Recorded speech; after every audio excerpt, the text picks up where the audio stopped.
খুলে দেখে তোরে হাবো দেখেছে। হ্যাঁ বাবু, তুই এমন করছিস কেন?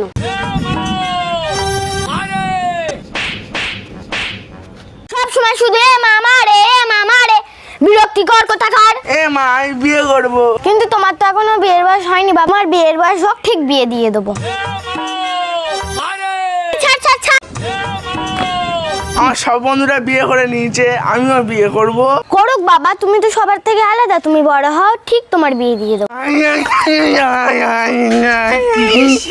ওরা বিয়ে করে ওর বউয়েদের নিয়ে বিরিয়ানি খেতে যায়, আমিও বিয়ে করে আমার বউয়ের নিয়ে বিরিয়ানি খেতে যাবো। তো তুমি বড় হও, আমি তোমার ঠিক বিয়ে দিয়ে দেবো। না মা, তুমি করে দাও। মা, তুমি আমার জন্য মেয়ে দেখতে যাবে তো? তুই যাতে বিয়ে বিয়ে করে লাফাচ্ছিস, আমি মেয়ের বাবাকে গিয়ে কি বলবো? ছেলে কি করে? মা দরজা খুলে দেখে তোরে হাবো দেখেছে।